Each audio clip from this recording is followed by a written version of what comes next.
My name is Sam Kinsella.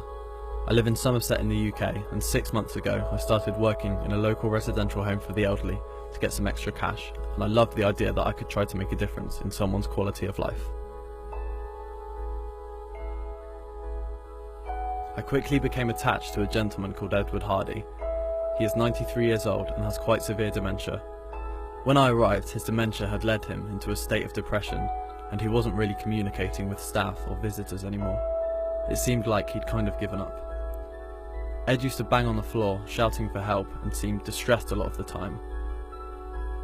But it saddened me when I went to help him and realised that he didn't even know he was shouting. He was very confused and nobody at the home knew what to do.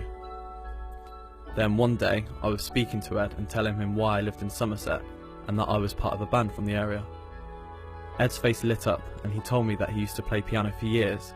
It seemed that the connection of realising we were both musicians instantly sparked a friendship between us. I found it sad that he was no longer in a condition where he could continue his passion for playing music. I downloaded some classical compositions and Ed seemed happy listening to music again, but it wasn't until he mentioned the song Georgia on My Mind by Ray Charles that I realised he had a strong connection and love for jazz music. So I suggested that we contact his nephew to arrange for a keyboard to be brought in.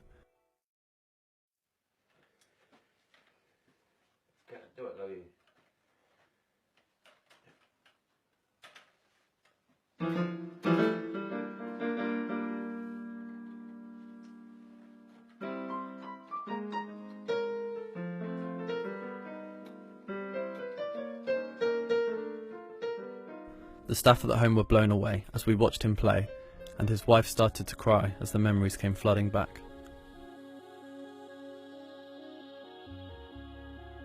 His whole demeanour changed that week, so late one night I had the idea of posting an advert on Gumtree to see if any jazz musicians would be willing to come to the home to play with Ed. The response was amazing, with over 90 replies in a week, people wanting to come from the other end of the country, and various people writing in to wish us luck with our search for volunteers.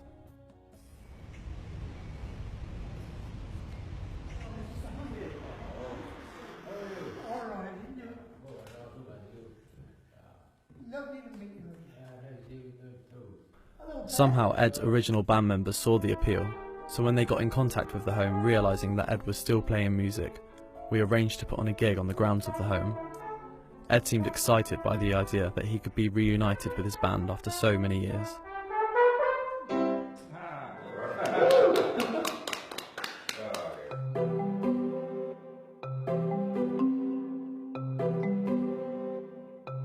This was going to be his first actual gig in over 35 years, and none of us could have imagined him doing something like this when we first met him.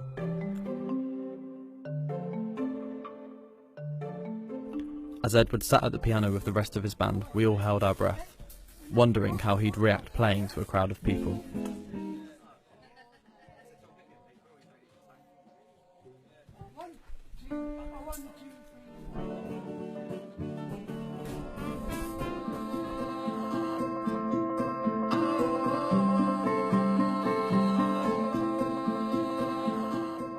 The look in his eyes when he was reunited with his old bandmates was indescribable, and the happiness it brought to him and his wife when the band started playing together again made the whole experience really emotional for us.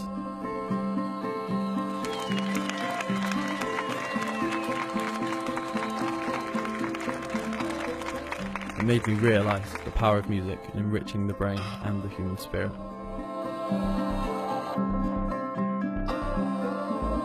Since then, we've involved music much more in the home and in Ed's daily life, and it's changed the atmosphere here, and most importantly, it's genuinely changed his life in a massive way.